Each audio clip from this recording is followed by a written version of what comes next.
Hey, before we start this whole thing, I've recorded this like weeks and weeks ago, but you know, I just I never put it together in the video, and so it's just taking longer. But thank you all for being so patient and continuing to watch my videos because sorry, that was a burp. It means a lot. Uh, I know that doesn't sound very sincere. I'm kind of tired right now, but it really does mean a lot, and I just wanted to say thanks for putting up with this delay. So, uh, starting the video now. Welcome back to another fanfiction reading. As you know, we are reading Princess Celestia Does Not Like Tea. Let's continue. Hear me now, I bellowed. I am Celestia, the un undimmed princess of the solar orb. The blood of this land burns bright in my veins, and brave ponies weep in agony at my glory.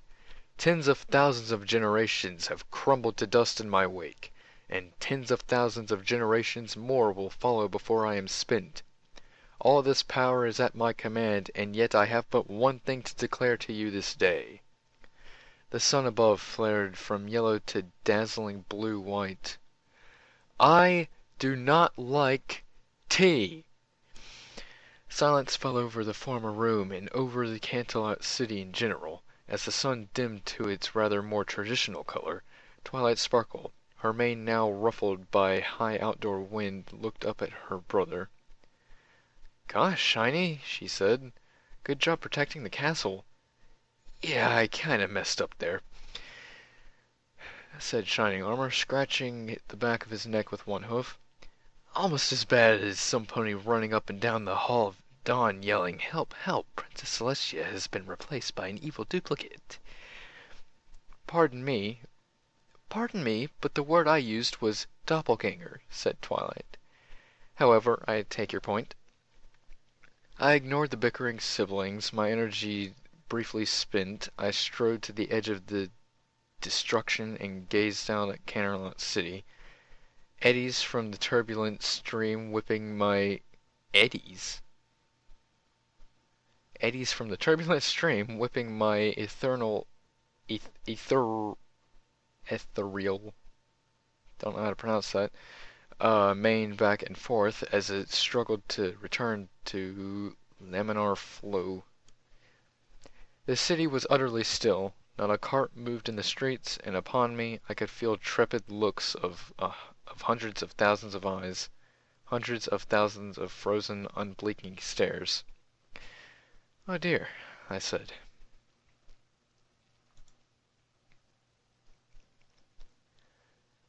Chapter 2.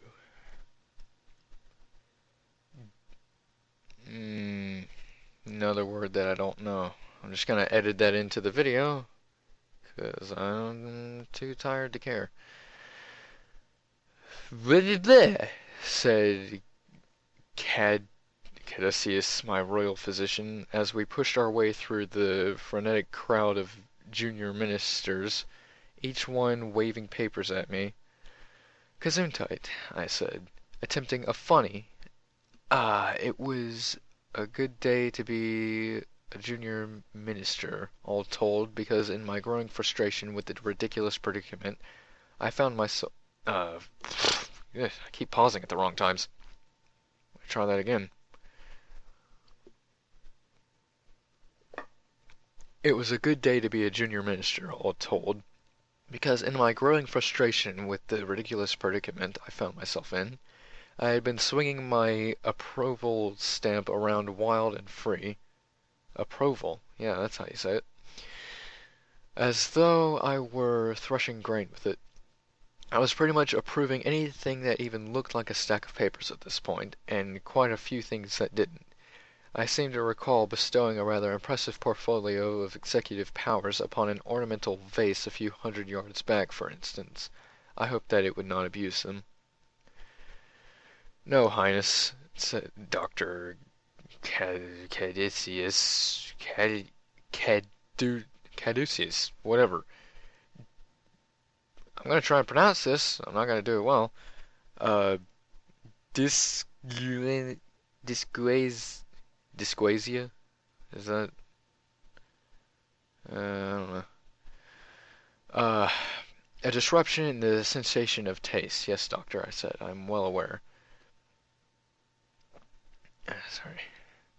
The maroon-colored unicorn harumphed harumphed a bit as he muscled past a helpless errand colt.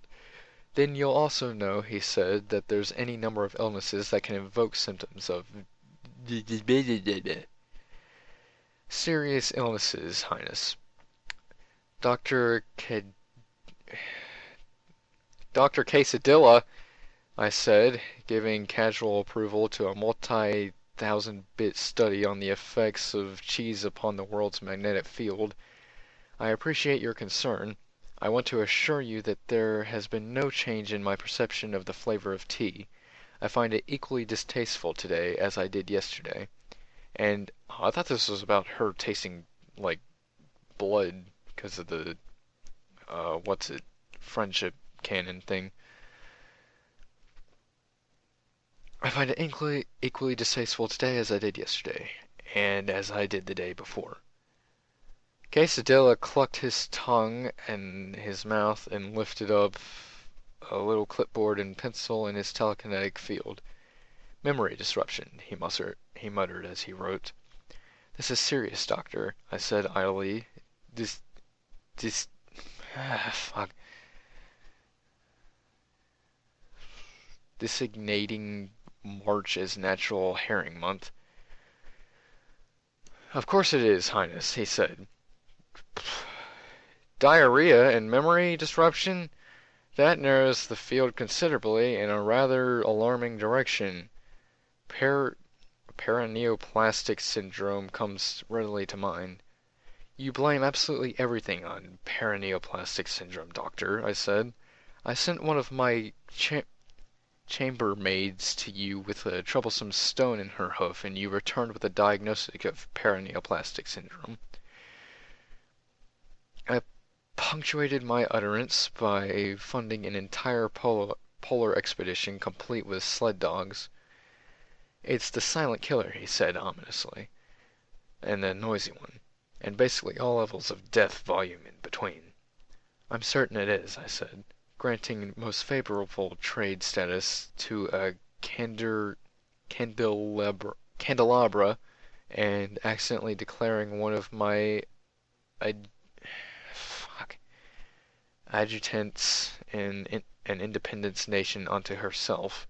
Just a few more yards to the audience hall. Buck up, Celestia, you can do this. I'm telling you, Your Highness, said Quesadilla, you're not a well mare. As your personal physician, I formally advise you to delay the day court until you're feeling a bit more sane. Sane, I said, quirking my brow at him as I effortlessly annexed a handful of territories on my primary swing and sent several thousand tons of yams into a starving nation on the zebra subcontinent with my follow-through. You know that... need to breathe. You know what would make me a bit more sane, Dr. Quesadilla? Getting out of this crowd of junior ministers, actually, that's what it says, and retiring to the peace and tranquility of my public audience hall, I blinked. And yes, I did just say that.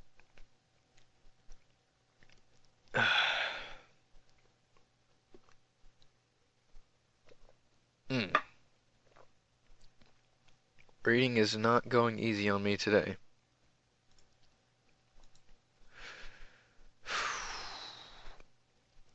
I also have forgotten to do voices, so there's that. Let's continue. Very well, Princess, said Quesadilla, sighing theatrically. That's some delay. You're the God Empress, I suppose. Thank you, I said, passing the last few yards of this tedious gauntlet and throwing open the doors to the audience hall. My audience hall was absolutely full. We are not referring to the Fire Marshal's recommendations levels of fullness. We are not even referring to maximum safe capacity levels of fullness. We are referring to it would be physically impossible to cram even a single additional soul into this room levels of fullness. The presence of copious numbers of Pegasi petitioners even assured that the room was filled to absolute mathematical capacity, 2 to 3 vertical levels deep. Virtually every pony in the room was marked with a T-related cutie mark. Oh boy, this ought to be fun. We had ponies marked with teapot marks. We had ponies marked with tea strainer marks. We had ponies with trendy French press tea preparation system marks. We had ponies whose flanks were marked with a trio of tea leaves or a trio of silken tea bags. One husky-bearded pony sported a wonderfully detailed silver samovar, whatever that is, with matching sugar bowl on his behind. Every single tea-talented pony in all Equestria had made her or his way to the capital city overnight. My audience hall was filled with an entire solid wall of pony. And the second I showed my face at the door, it was also filled with an entire solid wall of noise. Some were concerned tea merchants, angry at what my declaration might do to their bottom line in the next fiscal quarter. Some were tea zealots, morally outraged that I would dare sling such a bait slander at their apathetic beverage. And some were merely good Samaritans who were worried that maybe their princess had lost her zest for eternal life, and was in need of a good hot cup of tea to cheer her up. Tea which they would gratefully provide. Denial at its finest.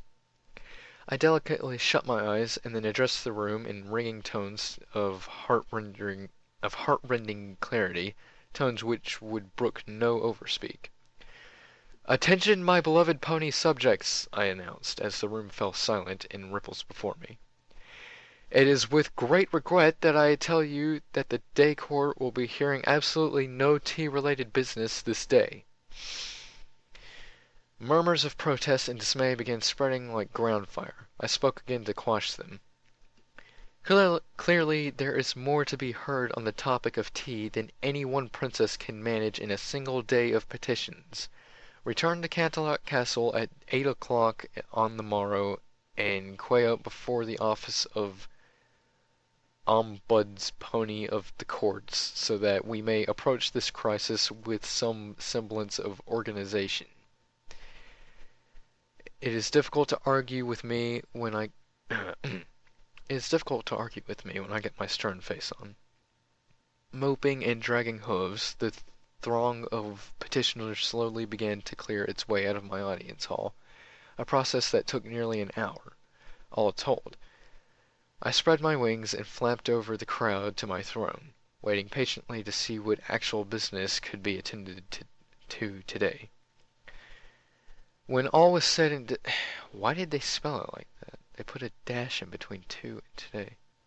Two and day. It's not like that's a thing.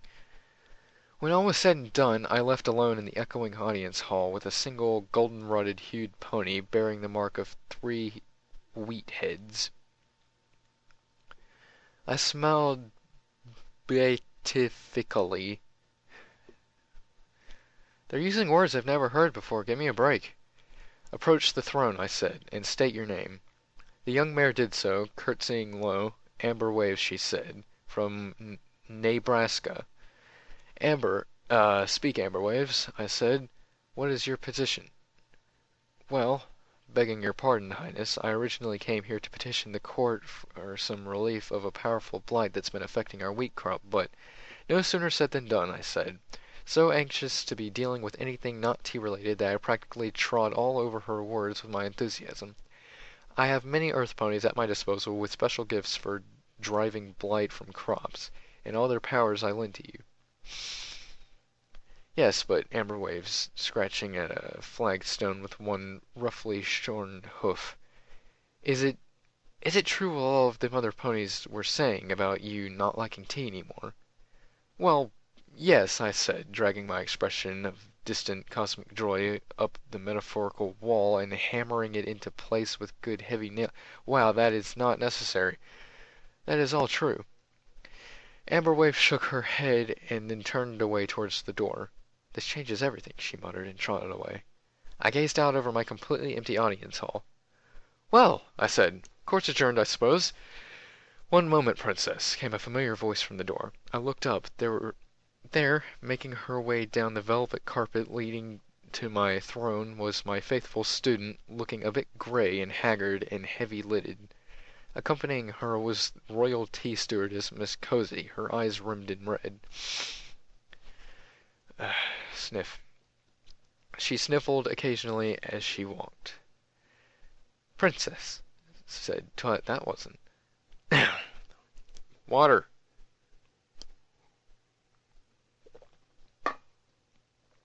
"Breathing."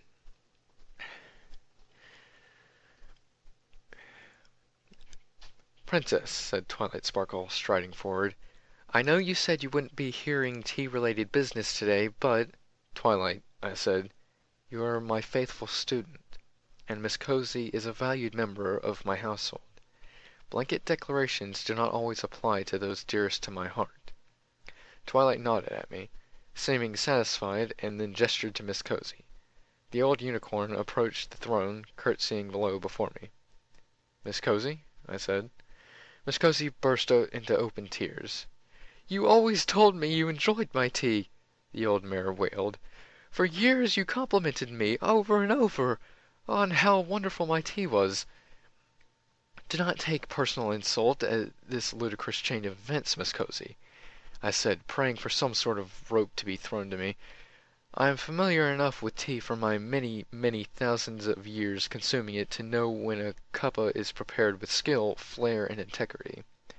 You are a true master of the craft, Miss Cozy, and my individual taste for the beverage in question in no way darkens my appreciation for the work you do and the outstanding manner in which you do it."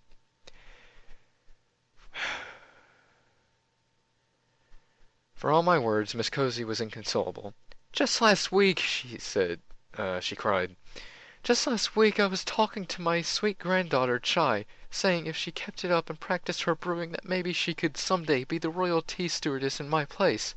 She was so happy to hear me say that, begging your pardon, Highness, lit right up like a hearth-warming tree. What am I supposed to tell her now, Miss Cozy?" "What am I supposed to tell her?" said Miss Cozy, and then she was lost to choked weeping. Overcome with emotion, she blew her nose into her apron, and then wheeled about and left the hall at full gallop. Her crying was audible long after she had vanished from sight. I'm spitting all over myself.